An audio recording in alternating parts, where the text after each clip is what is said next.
but shocked expressions could be seen on their faces as they did not expect what displayed before their eyes. The king was accompanied by his entourage of native doctors, his guards, and even his mighty oracle that resides in a special room in his palace. A jungle where the strong survived. This is how the Izo Ocheze tournament in Nise village was. A tournament put in place by the forefathers of the land in order to select a strong king and have a prosperous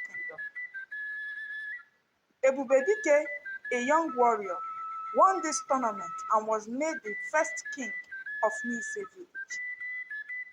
Ebubedike's reign was blessed with prosperity. Many lands were conquered in his time, and life for the people was sweet, for they spent their days having festivals, feasts, and celebrations.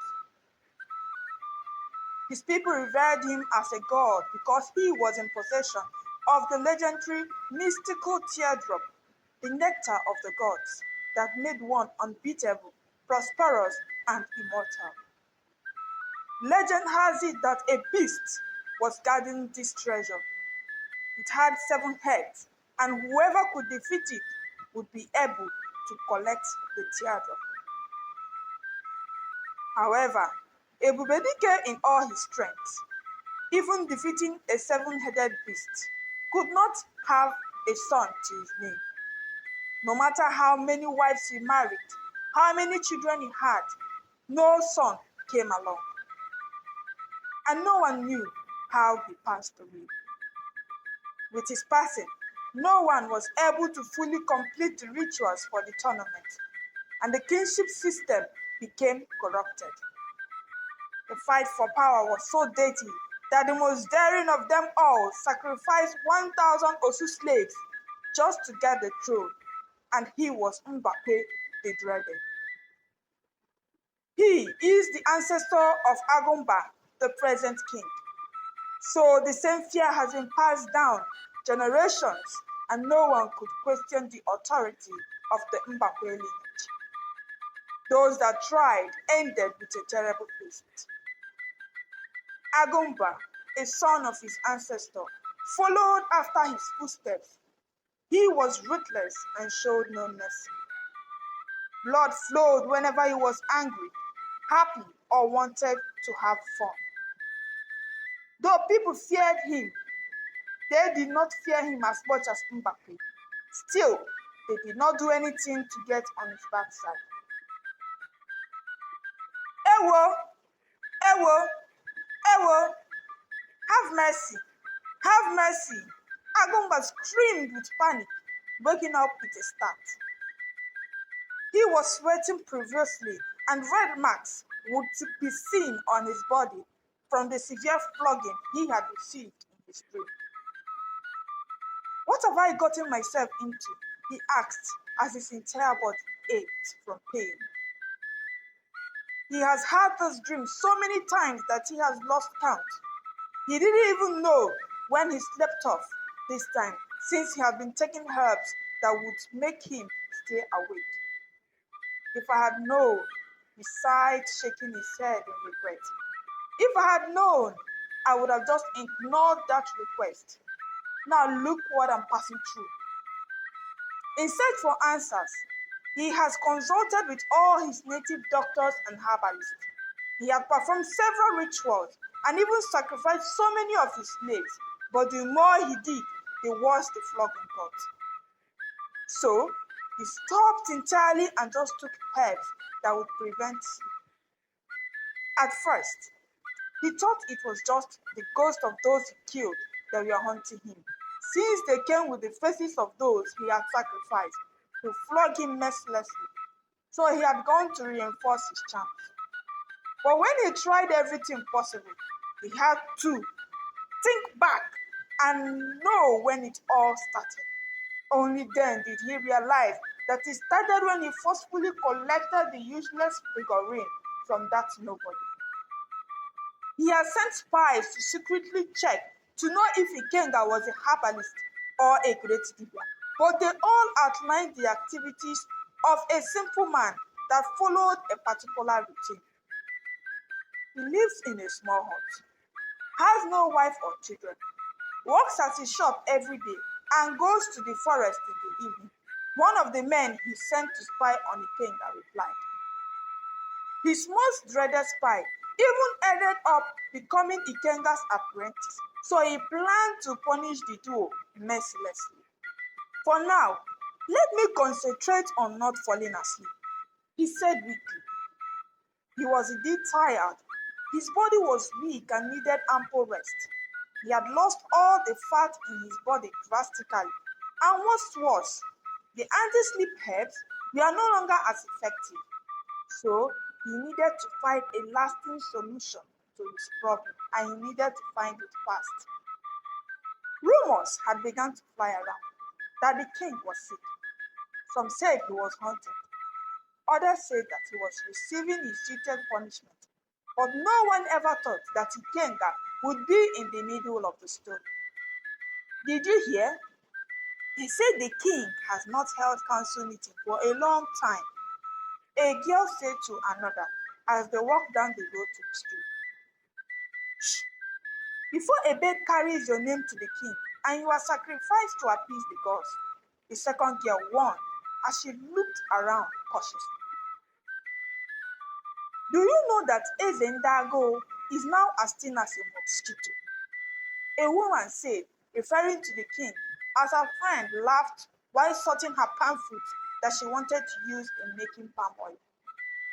My dear, whoever told me that this day would come, I would never believe, she replied as she carried a basket full of palm fruit and poured into a pot in order for it to boil. The king has to tell us what is really going on, so we know how to help him, an elder said to his friend as they seated while discussing over some palm wine. Okay, when it comes to matters concerning the king, it's best to mind your business if you still like the fact that your head is still on your neck. His friend warned as he dismissed the topic with a sense of dread. These were the series of discussions going on at different places in the community. However, the main culprit went on with his daily activities as if he didn't know what was going on. But all along he knew, for he had seen it all at a glimpse when he had his first encounter with the king. People had wondered why he was smiling. They thought he was stupid, but he kept quiet and acted like a fool. Now, the king was too shy, afraid, and even scared to come and confront him. That was why he sent a spy to track him. While they watched him, he knew. When they followed him, he knew. And when the time was right, he approached the spy when the spy least expected it. And today, this same spy was his apprentice. How simple life is. If only we don't complicate things for ourselves. He thought himself, having his signature smile plastered on his face as usual. Master, what supreme wisdom could you be musing about? Okechukwu, the former spy, inquired humbly, seeking to know what thoughts could be causing his master to eat. The world is to those who can see. Don't worry, you will understand what I mean. Ikenga replied with a calm and gentle voice, like a father trying to explain mysteries to his young son. Okechukwu did not understand what his master was talking about, but engraved the words on his heart. Unable to bear it anymore, Agumba threw caution to the air and made a decision to confront Ikenga directly. Since he was the root of all his problems, it was time to become violent and forcefully subdue his rival. This nobody does not know what is about to hit him, he said to himself with a wicked grin. In order not to leave any stone unturned, he took all his native doctors, his herbalists, his spiritualists, his charmers, and that is not all. He invited so many renowned chief priests from far and wide in preparation for his great showdown. Anụ gbaa ajọ ọsọ, agba ya ajọ egbe. He blotted an Igbo proverb as he continued his preparation. Ikenga, when I'm through with you, you will know that I am Agumpa, the great lion of Nisi, and I am not to be messed with. Like any other day, Ikenga came out to his shop and went on with his usual activities. However, his apprentice noticed that something was different today, but could not put his hand on it. He kept quiet and just watched. The village gossip mongers knew of the great gathering of the most powerful native doctors, and they all thought the king was preparing for a great ritual that requires them. But shocked expressions could be seen on their faces as they did not expect what displayed before their eyes. The king was accompanied by his entourage of native doctors, his guards, and even his mighty oracle that resides in a special room in his palace. People also noticed that some of the rumors turned out to be true, for he was now a shadow of himself. When they saw the scars on his skin, his dark eye circles, and the overall tired look that radiated from him, they knew that he must have suffered a severe sickness to deteriorate to this level. The guards were chanting battle songs that signified that they came prepared to shed the blood of whomever obstructed their mission today. The native doctors threw different powders to the air, and they were murmuring incantations. The oracle bearer was followed by a young apprentice that carried it constantly. As this event unfolded, they could piece everything together, and their eyes turned to a particular non-impressive shop in the market, Ikenga's shop. This was a scene like never before. The mere look at it would make one's knee grow weak as shivers run down the spine. Market women packed up and locked themselves in their store, for they did not want to be jinxed by the appearance of the king's oracle, since it brought a deadly curse upon any woman that saw it. The men stood by the side and watched as the scene displayed. Their wife would surely kill them with questions if they did not capture every moment of the showdown. When the entourage arrived at Ikenga's shop, they stopped, not going any further. The king commanded the guards to beckon on Ikenga to come out. Quietly, he came out and stood still as he turned his head from one direction to the other with a solemn look on his face.